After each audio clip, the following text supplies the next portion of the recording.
Gambling might require a lot of luck, but some guys are so good at it, they don't even need luck. These are the people who know everything about the game and use it to their advantage. They don't even need a job because their entire income is sustained by risking all of the money they have. That's why in this video, we'll be taking a look at 10 of the richest gamblers in the world, where they got their start and how they became rich. Some of these guys are going to shock you, so without any further ado, let's dive in. Number 10. Howard Lederer, $60 million.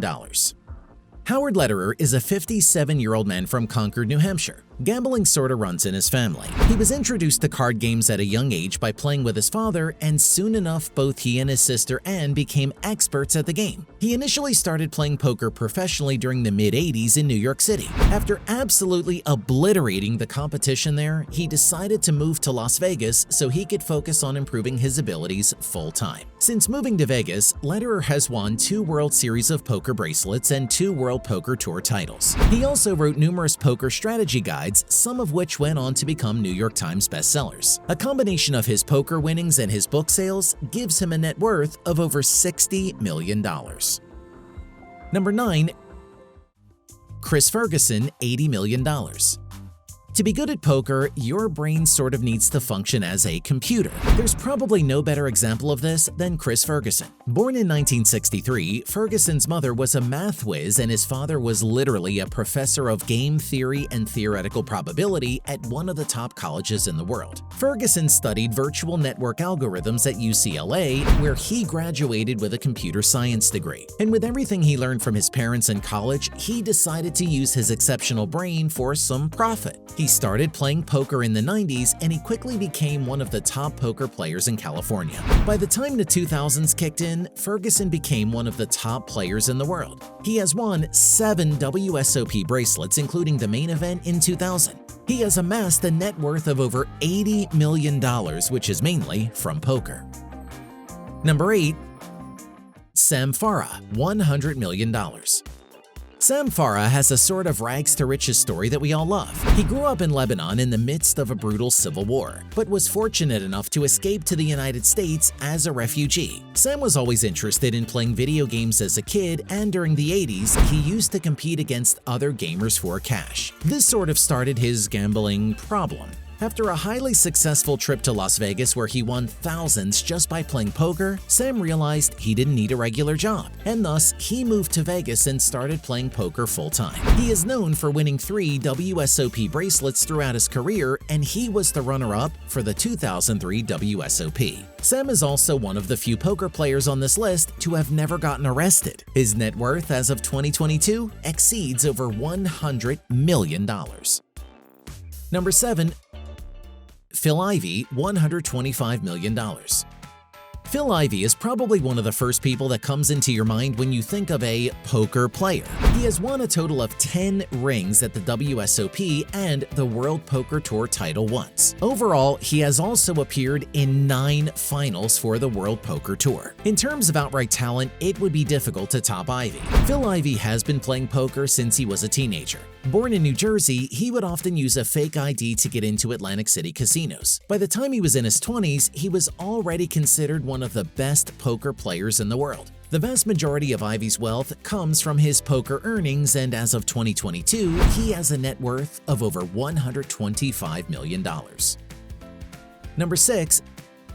Dan Bilzerian, $200 million. There probably isn't a single poker player that's as mainstream as Dan Bilzerian. Even though Bilzerian is more of a social media influencer than a poker player, he claims that most of his wealth comes from underground poker games. Unlike the other players in this list, Bilzerian has not been that successful when playing poker professionally. But considering the fact that his lifestyle far exceeds almost any other player, there isn't really any other explanation. Dan, obviously, also has a lot of other income sources as well. He is endorsed by numerous luxury brands, earns income from his social media accounts, and even has his own cannabis company based in Canada. Many people are hesitant to call Dan Bilzerian a real poker player and argue that his wealth comes from underground sources. But regardless of what you believe, his net worth of over $200 million gives him a spot on this list. Number 5. Billy Walters, $200 million. Even though the most successful gamblers are often thought of as poker players, Billy Walters took another approach. Born in 1946 in the small town of Munfordville, Kentucky, Billy had a rough childhood. His father died while Billy was just an infant, and his abusive alcoholic mother abandoned him when he was just a toddler. He started gambling when he was just 9, mainly in sports. Turns out this was something he was quite good at most of the time. Billy turned his savings into a large fortune and then lost all of it. He kept repeating this whole process, but around the 1980s, he found his calling in betting on the NFL. He was known for his wildly accurate predictions of big games, which usually saw a lot of big bets, and over the course of that decade, he earned millions. He was making anywhere from $40 to $60 million per year in his most successful period. He's now retired from gambling and has a net worth of over $200 million. Number 4.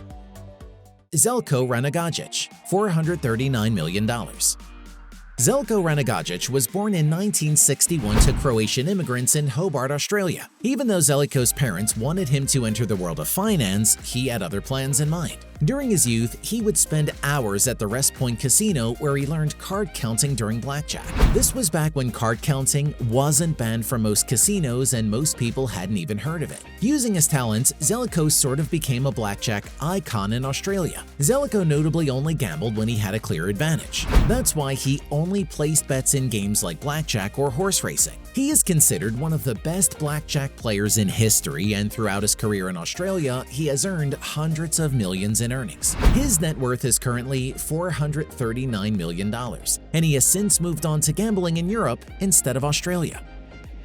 Number 3. Alan Woods, $485 million.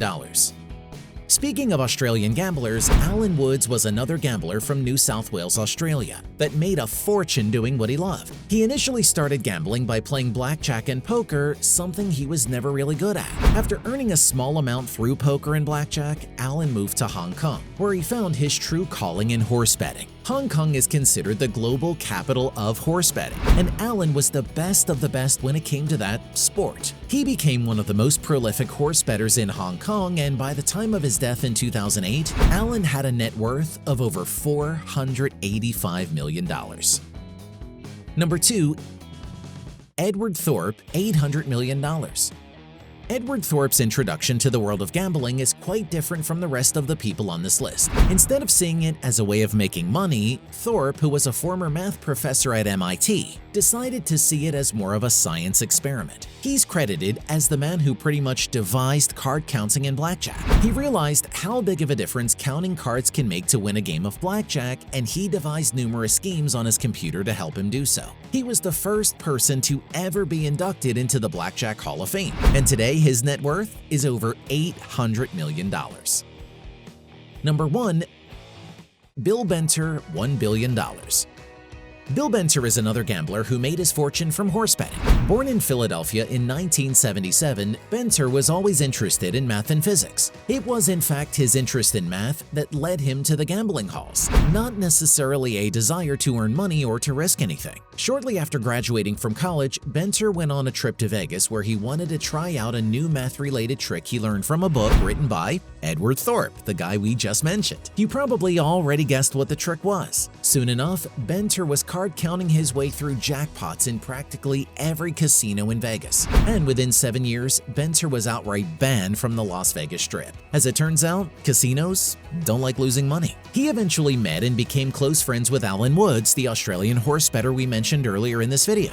Benter was a pioneer in using computers to help him determine the odds of each game, and he was the co-founder of a gambling company he created with Woods that used that technology. He himself was no techie, but he knew the right people and paid them to do all the work for him. Using his computer-generated odds, Benter would always make the safest bets imaginable. And after moving to Hong Kong with Alan Woods, he started an entire company that was dedicated to placing bets on horse races. Overall, Benter has accumulated a net worth of over $1 billion from horse betting, making him the first billionaire in the gambling world. Even though Benter is still a professional gambler, his main focus has now shifted from gambling to philanthropy. He's at a point where he's so rich that a few more $1 billion won't even make that big of a difference in his life. He has also given a lot of university lectures to math students about statistical probability, sort of making his life go full circle in a way.